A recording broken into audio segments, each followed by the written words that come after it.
Hi friends, எல்லாம் எப்படி இருக்கீங்க? ரொம்ப நல்லா இருக்கீங்களா? நான் ரொம்ப நல்லா இருக்கேன். இந்த வீடியோவில் நம்ம எதை பற்றி பார்க்க போகிறோம் அப்படின்னா, தையல் தொழிலில் ஆரம்பகட்ட நிலையில் இருக்கிறவங்க செய்யக்கூடிய தவறுகள் என்னென்னலாம் அப்படின்னு சொல்லிட்டு ஒரு 10 பாயிண்ட் பார்க்க போகிறோம். வாங்க வீடியோக்குள்ளே போகலாம். ஃபஸ்ட்டு பாயிண்ட் என்னென்னா, பிளாஸ்டிக் சேர் யூஸ் பண்ணுறது. அதாவது பிளாஸ்டிக் சேர் யூஸ் பண்ணும்போது நம்ம குனிஞ்சு உட்காந்து தைக்கிற மாதிரி இருக்கும். ஆரம்ப கட்டத்தில் நம்ம குனிஞ்சு உட்காந்து தைக்கும்போது நமக்கு ஒன்றுமே தெரியாது. ஆனால் போக போக நம்ம அதிலேயே டைம் ஸ்பெண்ட் பண்ணிக்கிட்டே இருக்கும்போது நமக்கு முதுவலி வர ஆரம்பிச்சிடும். அதனால் பிளாஸ்டிக் சேருக்கு பதிலாக உட்டன் பெஞ்ச் இருக்குது. அந்த உட்டன் சேர் யூஸ் பண்ணுறது ரொம்ப நல்லது. நம்ம உட்டன் சேரில் உட்காந்து தைக்கும்போது நமக்கு நல்லா கம்ஃபர்டபுளாகவும் ஃப்ரீ மைண்டாகவும் இருக்கும். அதை வந்து குனிச்சிருக்காமல் நம்ம நேராக உட்காந்து நிமிர்ந்து தைக்கணும். ஃபஸ்ட்டு பாயிண்ட்டே அதுதான். நம்ம தைக்கும்போது குனிஞ்சு இருக்கக்கூடாது. நேராக நிமிர்ந்து முதுகை நேராக வச்சுட்டு உட்காந்து தைக்கணும். அப்போ தான் நமக்கு ஒரு குட் ஃபீல் வரும், ஒரு நல்ல மைண்ட் செட் வரும். அப்போ தான் நமக்கு தைக்கிறதுக்கு ஆர்வமும் அதிகமாக வரும். வாங்க 2வது பாயிண்ட் என்னென்னு பார்ப்போம். அது சரியான அளவு இல்லாமல் தைக்கிறது. அந்த ப்ளவுஸ் வந்து மெஷர்மெண்ட் எடுத்துருவாங்க. எடுத்துகிட்டு வந்து எக்ஸ்ட்ரா மெஷர்மெண்ட் ஒன்றும் விடாமல், சிலவங்களுக்கு நெக் வந்து 2 இன்ச் வச்சாலே போதும். சிலவங்களுக்கு வந்து 2.5 இன்ச் தேவைப்படும். அதே இது சிலவங்களுக்கு 3 இன்ச்சும் வைக்க வேண்டியிருக்கும். 3.5 இன்ச் வரைக்கும் கூட நெக்கோட அகலம் வைக்க வேண்டியது வரும். அது வந்து சிலவங்களுக்கு 2.5 இன்ச் வச்சே அவங்க வந்து ஷோல்டர் எனக்கு ஃபால் ஆகுது, ஷோல்டர் இறங்குது அப்படின்னு வந்து கம்ப்ளைண்ட் பண்ணுவாங்க. அந்த மாதிரி அளவை பார்த்து எடுத்து பர்ஃபெக்டாக அந்த நெக் ஓப்பன் வைக்கிறது பர்ஃபெக்டாக வைக்கணும். எல்லா அளவுகளுமே எக்ஸ்ட்ரா நம்ம வந்து 1.5 இன்ச் எதுக்கு விடுவோம், 1 இன்ச்சுக்கு எதுக்கு விடுவோம், 1/2 இன்ச்சு விடுறது, அந்த மாதிரி எக்ஸ்ட்ரா அளவுகளே தெளிவாக தெரிஞ்சுக்கிட்டு அதுக்கு பிறகு நம்ம வந்து லைனிங்கில் கட் பண்ணி அதுக்கப்புறம் மெயின் ஃபேப்ரிக்கில் கட் பண்ணணும்.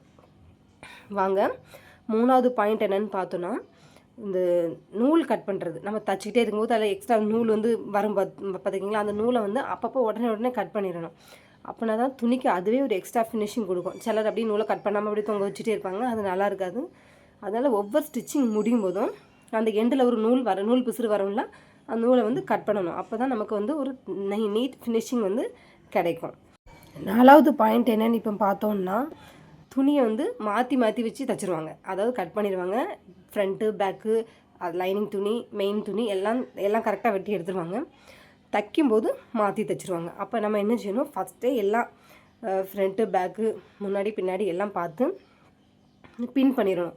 அந்த குண்டூசி சொல்லுவாங்களோ அந்த பின் பண்ணிடணும். இல்லைனா வந்து நம்ம ஃப்ரண்ட்டு பேக்குன்னு வந்து அதை எழுதி வச்சிடணும், அதை மார்க் பண்ணியாவது வச்சிடணும். நம்ம மாற்றி வச்சு தைச்சிட்டோம் அப்படின்னா நமக்கு டைம் வேஸ்ட்டு, துணி வேஸ்ட்டு, எக்ஸ்ட்ரா பிரிக்கிறது டென்ஷன் தான் நமக்கு ஆகும். அதனால் வந்து துணியெல்லாம் கரெக்டாக வந்து மாற்றி வச்சு தைக்காமல் கரெக்டாக வந்து பின் பண்ணி ஒழுங்காக தைச்சிட்டோம் அப்படின்னாலே நமக்கு வந்து அதுலேயே பாதி நமக்கு டைம் சேவ் ஆயிரும். 5வது பாயிண்ட் என்னென்னா, அளவு கம்மியான துணி. சிலவங்களுக்கு 1 மீட்டர் துணி இருந்தால் தான் போதும். இருந்தாலும் அவங்க வந்து 80 பாயிண்ட்டை கொண்டு கொடுத்து தச்சுத்தா அப்படின்னு சொல்லுவாங்க. அதை வந்து சரியாக நம்ம ஃப்ரண்ட்டு பேக்கு எல்லாம் மெஷர்மெண்ட் பண்ணாமல் நம்ம கட் பண்ணிட்டோம் அப்படின்னா லாஸ் வந்து நம்மளை தான் திட்டுவாங்க. நீ தான் தப்பு பண்ணிட்டா, நீ தான் வெட்டிட்டா அப்படின்னு நம்மளை தான் குறை சொல்லுவாங்க. அதனால வந்து பின் துண்டு அளவு, முன் துண்டு அளவு, ஸ்லீவ் அளவு எல்லாம் வந்து நம்ம கொடுத்துருக்க 2x2 துணியில் பத்தாதா அப்படின்னு பார்த்து நம்ம சொல்லணும்.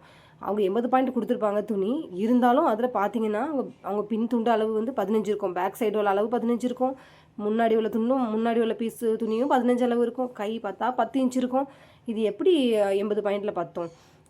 அவங்க வந்து கஸ்டமர் வந்து தெரியாமல் அந்த 80 பாயிண்ட்டை கொண்டு வந்து தரல, தெரிஞ்சே தான் நம்மகிட்ட தராங்க. ஏன்னா வந்து அவங்க நிறைய டெய்லரை பார்த்துருப்பாங்க, அவங்களுக்கு கண்டிப்பாக தெரியும் இந்த துணி பத்தாதுன்னு. எப்படி என்ன சொல்கிறா, தைக்கிறாளா நம்ம டெஸ்ட் பண்ணுறதுக்காக வந்து கேட்பாங்க. அது நம்ம அளவு தெரியாமல் வெட்டிட்டு அதில் மாட்டிட்டு முழிச்சிட்ருக்கூடாது. அதனால் வந்து முன் ஜாக்கிரதையாக வந்து என்ன பண்ணணும், நம்ம இந்த அளவு கரெக்டாக அந்த துணியால் தைக்க முடியாதா அப்படின்னு டெஸ்ட் பண்ணி பார்த்து அவங்க முன்னாடியே சொல்லிடணும். அவங்க இப்போ நான் வாங்கி வச்சுட்டு பிறகு வந்து பார்க்குறேன் அந்த மாதிரிலாம் சொல்லாமல் 2x2 துணி கொடுத்தாலே 1 மீட்டர் இருக்கா அப்படின்னு சொல்லி கேட்டுட்டு தான் நீங்கள் தைக்கவே ஆரம்பிக்கணும். ஓகே.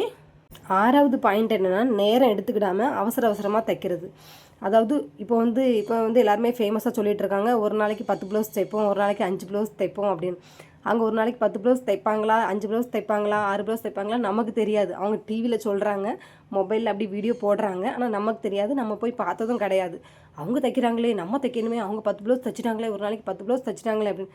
அவங்க ஒரு நாளைக்கு 10 ப்ளவுஸ் தைப்பாங்க, 3 நாள் ரெஸ்ட் எடுப்பாங்க, ஒரு நாள் வீடியோ போட்டு உங்களை உசுப்பேற்றி விடுவாங்க. அது தெரியாமல் நீங்கள் ஒரே நாளில் 10 ப்ளவுஸ் தைக்கணும் அப்படின்னு சொல்லிட்டு தப்பாக வெட்டி கஸ்டமர்கிட்ட திட்டு வாங்காமல் ஒரு நாளைக்கு 1 ப்ளவுஸ் தைச்சாலும் அதை ரிப்பீட்டாக அதை வந்து தையல் பிரித்து தைக்காத அளவுக்கு பிகினர்ஸ்க்காக தான் நான் சொல்கிறேன். ஒரு நாளைக்கு ஒரு ப்ளவுஸ் தைச்சா கூட போதும். ஆனால் அதில் வந்து தையலை பிரித்து அதை ரிப்பீட்டாக தைக்கிற மாதிரி வைக்காமல் அந்த ஒரு ப்ளவுஸ்லேயும் பக்கமான எல்லா அளவுகளும் வச்சு தைக்கிறது வந்து உங்கள் சாமர்த்தியம். அப்படி இல்லை ஒரு நாளைக்கு 10 ப்ளவுஸ் தைச்சே தான் தீருவேன், மொபைலில் எப்படி சொல்லிட்டாங்க, டிவியில் அவங்க சொல்லிட்டாங்க, ஒரு நாளைக்கு 10 ப்ளவுஸ் அவங்க தைக்கிறாங்களாம், ஒரு நாளைக்கு தைக்கிறாங்க அப்படி.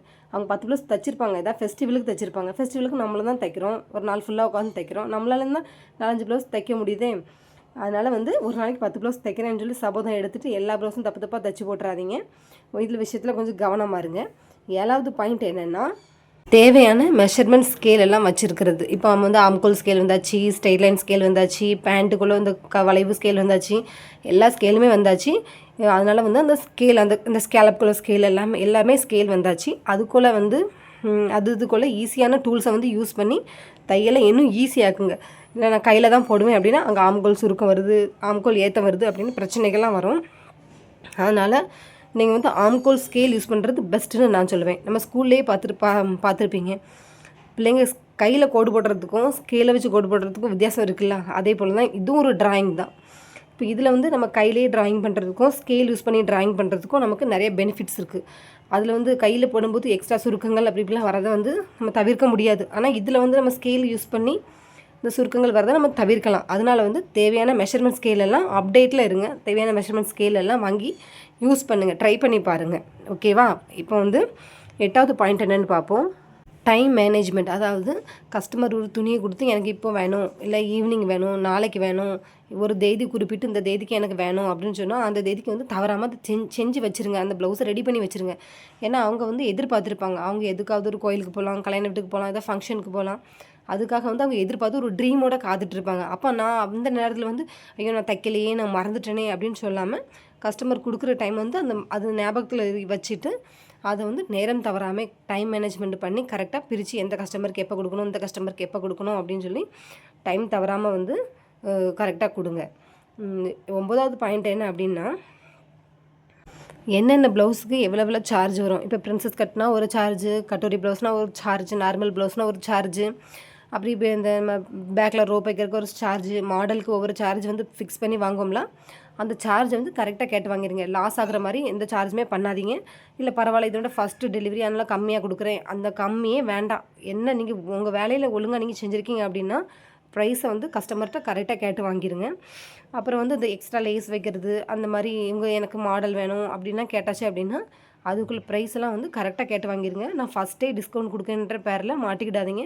ஏன்னா ஃபஸ்ட்டு இறக்கம் பார்க்குறவங்க தான் என்றைக்குமே முட்டாள் ஆவாங்க. அது மாதிரி கஸ்டமர் வந்து நம்மளை முட்டாள் ஆக்கிடுவாங்க. அதனால் தொழிலில் வந்து இறக்கம் அப்படின்ற வேலைக்கு இடமே கிடையாது. ஏன்னா நம்ம வேலை செய்கிறோம், நம்ம அதுக்கு பணம் வாங்குகிறோம், நம்ம அவளுக்கு வந்து உழைச்சி கொடுக்குறோம், நம்ம அவங்க ஒரு துணி கொடுக்குறாங்க, அந்த ப்ளவுஸை நம்ம ரெடி பண்ணி கொடுக்குறோம். இதில் எங்கேருந்து இறக்கம் இருக்குது? எங்கேயுமே இல்லை, இறக்கம் பார்க்க தேவையில்லை. அது நம்ம கஸ்டமர் வந்து அது நம்ம அவங்களோட குணத்தை பொறுத்து நம்ம வந்து மாறுபடும். சிலவங்க வந்து சாஃப்டாக பேசுவாங்க, சிலவங்க வந்தோடனே ரூடாக நிற்பாங்க. நம்ம வந்து இப்போ என்ன கதவை திறந்து நம்ம வீட்டு வாசல்கிட்ட நம்ம கஸ்டமர் வந்திருக்காங்கன்னு வாசல்கிட்ட நிற்போம், நம்மளை தள்ளி விட்டுட்டு வந்து பெட்ரூமில் வந்து உட்காந்துருப்பாங்க, நேராக வந்து வீட்டில் வந்து உட்காந்துருவாங்க. அந்த மாதிரி ஆள்கிட்டலாம் நம்ம வந்து கொஞ்சம் கவனமாக இருக்கணும். ஏன்னா அவங்க வந்து எல்லாமே வந்து அப்சர்வ் பண்ணுவாங்க, வீட்டை பார்ப்பாங்க, எல்லாத்தையும் அப்சர்வ் பண்ணுவாங்க. ஓ அப்படியான்னு நம்மளை பற்றி அவங்க கால்குலேட் பண்ணுவாங்க. அந்த மாதிரி ஆட்கள்லாம் ஃபஸ்ட்டே வந்து நம்ம வந்து கரெக்டாக இருக்கிறது தான் ரொம்ப நல்லது. அவங்ககிட்ட போய் இறக்கம் காட்டுறேன் அப்படின்னு சொல்லி இறக்கம் காட்டினா லாஸ்ட்டில் ஏமாந்து போகிறது நம்மளாக தான் இருக்கும். இந்த விஷயத்தில் கவனமாக இருக்கணும். 10வது பாயிண்ட் என்ன அப்படின்னா, ட்ரெஸ்ஸை நல்லா ஃபிட்டாக தைச்சி நம்ம முடிச்சிட்டோம் அப்படின்னா கண்டிப்பாக அயன் பண்ணணும். அயன் பண்ணாமல் அப்படி கொடுக்கூடாது. அயன் பண்ண மாதிரி தான் இங்கே இருக்குது இல்லை, லைட்டாக வந்து கொஞ்சம் அயன் பண்ணி கொடுக்கணும். அயன் பண்ணி கொடுக்கும்போது அதுலேயும் நம்ம கொஞ்சம் கவனமாக இருக்கணும். என்னென்னா ஃபேப்ரிக்கை பொறுத்து அயன் பாக்ஸோட ஹீட்டும் மாறும். ஏன்னா ஃபேப்ரிக் இதாக இருந்துச்சு, ரொம்ப சாஃப்டாக இருந்துச்சு அப்படின்னா நம்ம கதை முடிஞ்சு அவ்வளோதான். அதனால் வந்து அயன் பண்ணும்போது கொஞ்சம் பார்த்து மெதுவாக அயன் பண்ணணும். கம்மி ஹீட்லேயே வச்சு அயன் பண்ணி இஸ்திரி பண்ணி கொடுத்தா தான் அது வந்து பார்க்க ஒரு நீட்டாகவும் ஒரு ஃபினிஷிங் லுக்கும் கொடுக்கும். அதனால் கொடுக்கும்போதே நல்லா அயன் பண்ணி கொடுக்கணும். இப்போ வந்து ஃபஸ்ட்டு நான் என்ன பாயிண்ட்டு சொன்னேன் அப்படின்னா, நேராக உட்காந்து தைக்கணும், அதாவது பிளாஸ்டிக் சேரை அவாய்டு பண்ணணும். 2வது பாயிண்ட் என்னென்னா, துணியை வந்து கரெக்டான அளவு எடுத்து தைக்கணும், தப்பாக மெஷர்மெண்ட் பண்ணிடக்கூடாது. 3வது பாயிண்ட் என்னென்னா, பர்ஃபெக்டாக அந்த எப்பப்போ இடையில வர பிசுறு நூல்கள் எல்லாம் கரெக்டாக கட் பண்ணிடணும்.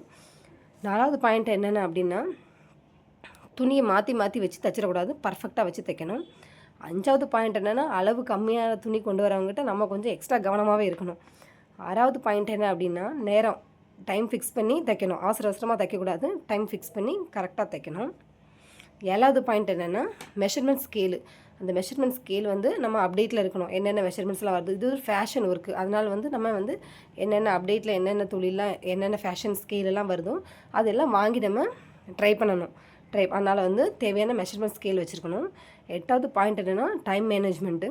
நம்ம கஸ்டமருக்கு கேட்ட நேரத்தில் வந்து ப்ளவுஸை கொடுக்கறதுக்கு நம்ம ரெடியாக இருக்கணும். 9 பாயிண்ட் என்னென்னா விலையை என்னென்ன ப்ரைஸ்க்கு என்னென்ன பொருள் உண்டுமோ அதை வந்து கரெக்டாக கேட்டு வாங்கிடணும். அதில் வந்து டிஸ்கவுண்ட் பண்ணுறேன் அப்படின்னு ஆரம்பத்துலேயே டிஸ்கவுண்ட் பண்ணிங்கன்னா அப்புறம் ஃபுல்லாக டிஸ்கவுண்ட் பண்ண வேண்டியதாயிரும். அதனால் வந்து ப்ரைஸை வந்து கரெக்டாக கஸ்டமர்கிட்ட கேட்டு வாங்கணும். சிலவங்க பைசா உடனே கொடுத்துருவாங்க. சிலவங்க பைசா வந்து நான் வீட்டுக்கு போய்ட்டு தரேன், ஜிபே பண்ணுறேன், இன்றைக்கி தரேன், நாளைக்கு தரேன், சம்பளம் போட்ட பிறகு தரேன் அப்படின்னு சொல்லுவாங்க. உங்களுக்கு நம்பிக்கையான ஆளாக இருந்தால் துணியை கொடுங்க. நம்பிக்கை இல்லாத ஆளாக இருந்தால் பைசா கொடுத்த பிறகு நான் துணி தருவேன் அப்படி சொல்லுங்கள். இந்த வகையில் நான் ஒரு ஏமாளி தாங்க நான் சொல்லுவேன். ஏன்னா நான் பைசா ஏமாந்துருக்கேன். ஒரு நிறைய கஸ்டமர்கிட்ட இல்லை, என்னோடய கஸ்டமர் எல்லாமே வந்து நல்ல கஸ்டமர் தான். ஒரு 2 கஸ்டமர் வந்து சரியான ஏமாத்து கஸ்டமராக இருந்திருக்காங்க. எனக்கு அது தெரியாது.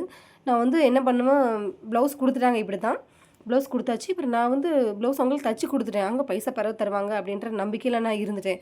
ஆனால் அவங்க என்ன சொல்லிட்டாங்க, நான் பைசா கொடுத்துட்டேன் அப்படின்னே சொல்லிட்டாங்க. ஆனால் எனக்கு தெரியுங்க, என் மனசாட்சிக்கு தெரியும் அவங்க பைசா தரலை அப்படின்னு. நான் வீணாக யார்ட்டுமே போய் சொல்ல மாட்டேன். இந்த 2 கஸ்டமரும் என்னை வந்து நல்லா ஏமாற்றிட்டாங்க. 250 தான். நம்ம அஸ்தர் லைனிங் கொடுத்த போல் அந்த ப்ளவுஸ் தான் 250 ஒரு 500 தையல் ஸ்டிச்சிங்லேயே நான் வந்து ஏமாந்தது ஒரு 500 தான் மிச்சம். திருப்பி அவங்ககிட்ட நான் கேட்கவும் இல்லை. சரி, அவங்களுக்கு என்ன கஷ்டமோ அப்படி சொல்கிறாங்க அப்படின்னு சொல்லிட்டு நானும் விட்டுட்டேன். ஆனால் வந்து வீட்டில் வந்து நான் வருத்தப்பட்டேன், அவங்க பைசா கொடுக்கலையே அப்படின்னு நான் வந்து வருத்தப்பட்டேன். எனக்குள்ளேயே புலம்பிக்கிட்டு இருந்தேன். வீட்டில் எல்லாட்டையும் சொல்லிகிட்டு இருந்தேன், நீ கேட்டு வாங்கியிருக்க வேண்டியதானே அப்படின்னு சொல்கிறாங்க. சரி, இருந்தாலும் பரவாயில்ல, கஸ்டமர் சொல்லும்போது நம்ம என்ன செய்ய முடியும் இப்படி சொல்லும்போது, அதனால நம்ம அட்ஜஸ்ட் பண்ணி தான் ஆகணும். திரும்ப வந்து அவங்ககிட்ட சண்டை போட முடியாது. நீங்கள் பைசா தரல அப்படி இப்படின்னு சண்டை போட்டோன்னா அவங்களுக்கும் கஷ்டமாயிரும், நமக்கும் கஷ்டமாயிரும். அதனால் வந்து நான் என் மனசுக்குள்ளே வச்சுட்டு இப்போ பார்ப்பாங்க, வெளியே பார்ப்பாங்க, போகும்போது பார்ப்பாங்க, சிரிப்பாங்க. நானும் சிரிச்சுக்கிடுவேன். நான் அப்படி மனசில் வச்சுக்கிடுவேன், ஓகே நம்ம தான் ஒரு வேளை தப்பாக வாங்கிட்டோமோ. நம்மளே வந்து அந்த சில கஸ்டமர் நம்மளே குழப்பிடுவாங்க. அதனால் வந்து நம்ம எல்லா கஸ்டமர்கிட்ட வந்து ரொம்ப கவனமாகவும் கேர்ஃபுல்லாகவும் இருக்கணும். சரி மக்களே, என்னோடய வீடியோ உங்களுக்கு பிடிச்சிருந்துன்னா லைக், ஷேர், சப்ஸ்கிரைப்லாம் பண்ணி சப்போர்ட் பண்ணுங்கள். உங்களோட ஆதரவு வந்து எனக்கு கண்டிப்பாக வேணும். அப்படின்னா நான் நீங்கள் போன வீடியோவும் எல்லோரும் பார்த்துருக்காங்க, யாருமே சப்ஸ்கிரைப் பண்ணலை. சரி, பரவாயில்ல, இருக்கட்டும். முடிஞ்ச அளவுக்கு லைக் போடுங்க, சப்ஸ்கிரைப் பண்ணுங்கள். நான் மேலும் வீடியோ அப்டேட் பண்ணுறதுக்கு எனக்கு அது வந்து நல்ல மோட்டிவேஷனாக இருக்கும். ஏன்னா அடுத்தது வந்து பொங்கல் ஸ்டிச்சிங் ஒரு கிராஸ் கட்டிங் ப்ளவுஸ் வந்து போய்கிட்டு அதை வந்து நான் வீடியோ எடுத்து நான் அது போடுறேன் நெக்ஸ்ட் வீடியோவாக. என்னோடய வீடியோ உங்களுக்கு பிடிச்சிருந்துன்னா லைக், சப்ஸ்கிரைப் எல்லாம் பண்ணி சப்போர்ட் பண்ணுங்கள். நம்ம வந்து நெக்ஸ்ட் இன்னொரு அழகான வீடியோவில் பார்க்கலாம். தேங்க்ஸ் ஃபார் வாட்சிங். பாய்.